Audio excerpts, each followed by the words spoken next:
그러다가 나중에 튜니 댄데 년다 전에 나 그저 외출이 로는 이때는 애들도 렉처 애들에 그래서 먼저 손실돼 지금은 그게 딱 자주 쓰는 것도 들으지 자기 네 자야 정보 가장 가고 총 프로세스 중에 So it's a great honor for me to be able to participate in this 80th anniversary of the proclamation of pilgrimage at the Sivagri, which was started by the Guru Narayana Sri Narayana Ji, and so who was a great messenger of God, and he who was a great who lived a very meaningful life to serve humanity. All right. And I would like to thank you for inviting me here. Now I'm going to speak my broken English.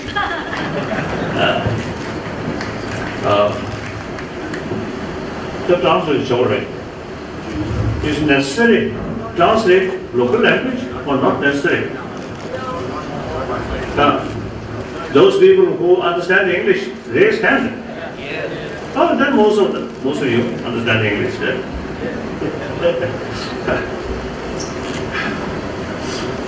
8th century, Buddhism reached Tibet.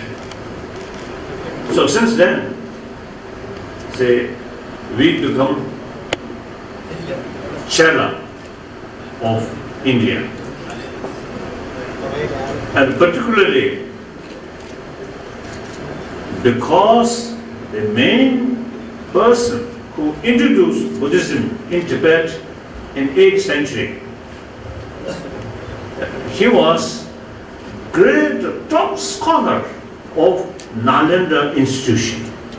His name Shankarakshita. Great philosopher, a monk, Buddhist monk,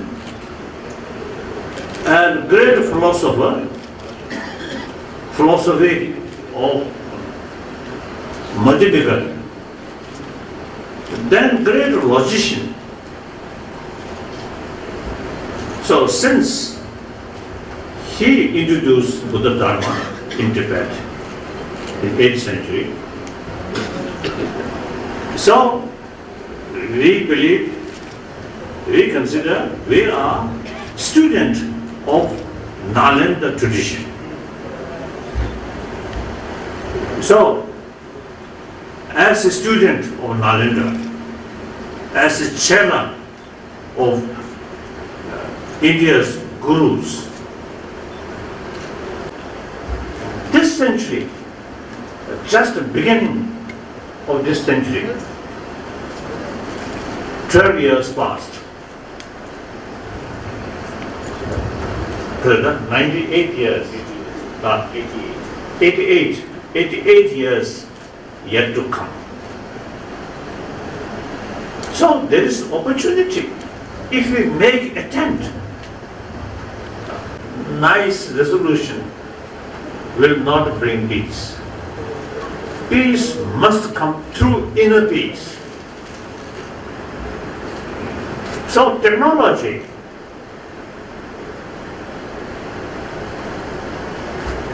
cannot produce inner peace. Group of people or two nations. So trust entirely based on genuine, honest, transparent, truthful. So how can develop truthful, honest, transparent? Anyone who have genuine sense of concern of others' well-being. Entire humanity consider part of you. They also have every right to overcome suffering, to achieve happy life. So with that understanding and sort of concept oneness of entire humanity, same sameness of humanity.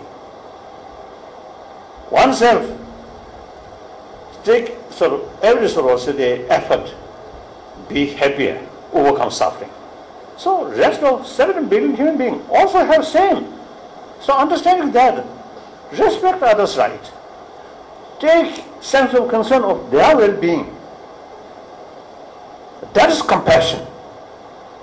So once we develop compassion, then honest, truthful, transparent will come.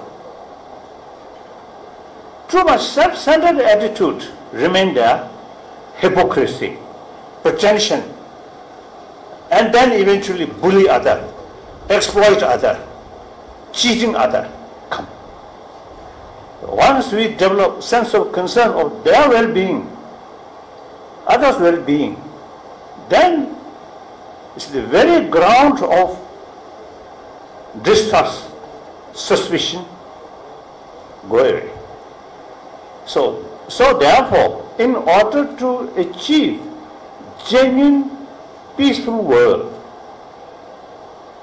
the foundation is individual's heart, more compassionate mind. Then there is real possibility to achieve peaceful world. Now here, I always is trying to share with audience inner peace, compassionate mind, not necessarily, in order to become compassionate person, not necessarily accept religious faith. In this country, India, Bharat, the century, I think last over 3,000 years, one concept of secular ethics. That means not only respect all different religions, but also respect a non-believer. So that's the meaning of India's 1,000-old tradition of secularism. So in the modern time, India's constitution also, you see, based on secularism. So therefore, number one, as a human being, we can pursue, we can teach people, irrespective whether believer or non-believer, teach them ultimate source of peace is here, ultimate source of individual health is here, ultimate source of happy family here. That we can teach people, we can educate people through education way. So as the Guruji mentioned, one religion of world. Yes, I usually call compassion is universal religion. We equipped from birth because of this biological factor. You see, we survived with our parents, particularly our mother's affection. Even many birds, their youngsters or survival entirely depend on others' affection, others' care. That's a biological factor, not religious faith. So we are a social animal. The way we born, the way we've grown, without affection, we cannot be here. Because mother's tremendous care, tremendous affection, we survived and grown properly. So that is basis of secular ethics. And then now modern scientists, particularly medical scientists, they clearly now they found healthy mind is key factor for healthy body. So therefore, now some well-known, respected scientists, you see, they pay more attention about our emotions, about our mind. So some scientists already, you see, some institution, mainly in America, already carrying some sort of program, so the experiment program, give some sort of certain sort of short period about, you see, the mindfulness, about, you see, the value of compassion. Then after a few weeks, they again, you see, check the blood pressure reduced, their stress much reduced, their relation with their sort of, say, their group becoming much happier. As a result, individual become much happier. So that's secular ethics. That also 1,000-year-old India's tradition. Then another, that is actually the basis of ahimsa, basis of non-violence. If you too much stress we, me, then the feeling of don't care about others' sort of well-being. That is the basis of violence. Don't care their life. Don't care their sort of pain, killing, bullying, cheating. So therefore, cheating, bullying, and also nowadays in this country, unfortunately, many countries also, you see, and including India, corruptions, also form of violence. Without your right to some, what is it, mischievous way, gain more money. That's a corruption. That also form of violence. So India, 1,000-year-old ahimsa concept, wonderful concept. So that entirely based on sense of concern of others' well-being. Selfish thinking, non-violence is hypocrisy, or you manipulate that. So the altruistic attitude is the key factor of non-violence. Now India, 1,000 years, even today, kept that. Then second, religious harmony. Now look here.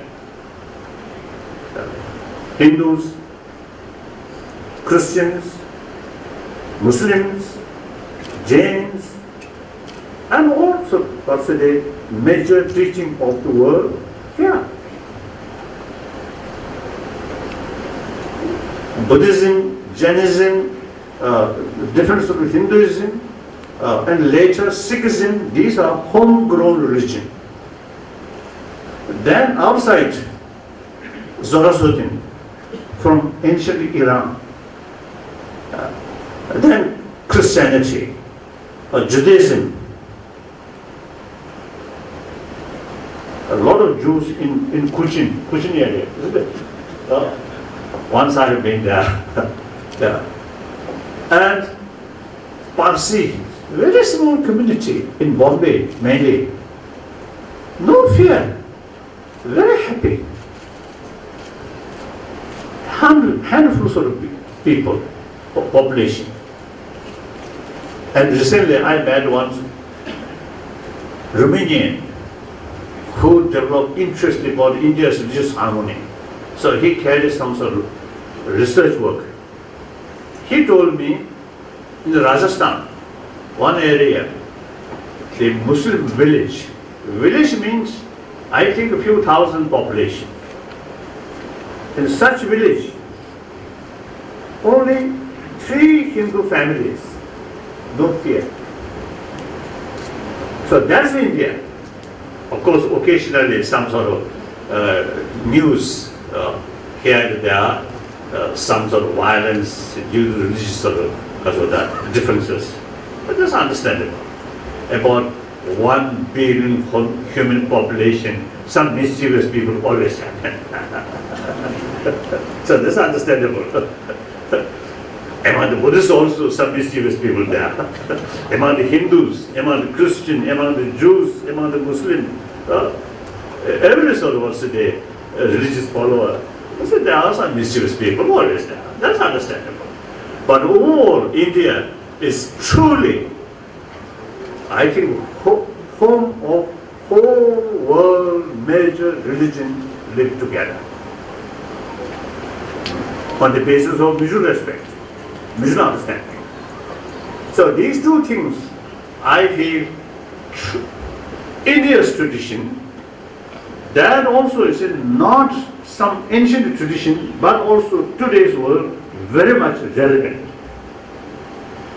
Now I'm, as a Chela of India, Indian Guru, I'm very happy.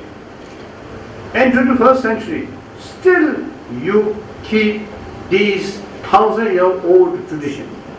Ahimsa, respect all different religions. So that's wonderful. I'm extremely happy. Now coming here and sit together, let's say, different believer of different religious tradition. Wonderful. So this always has happened that. That's very, very important. Then as your the previous Guruji, I think now you must sort of carry work for public, for poorer section of people. It is not sufficient just to remain in your own temple and carry some puja and recite some Sanskrit shlokas. It is not sufficient.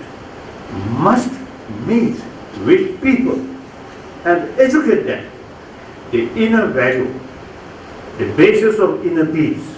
That I think very, very important. So I often say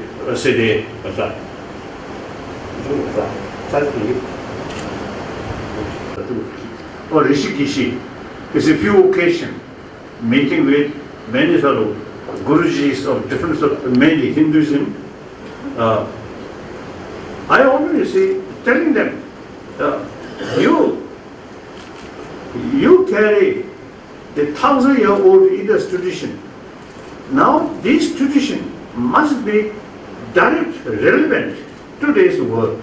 That is important. Just to carry some puja and some recitation in temple is not sufficient. We must be active. Like Christian brothers, sisters, they really, you see, serving education field and health field. That's so wonderful. In India, Ramakrishna Mission also now carrying this education program in the public. These things I think are very, very important.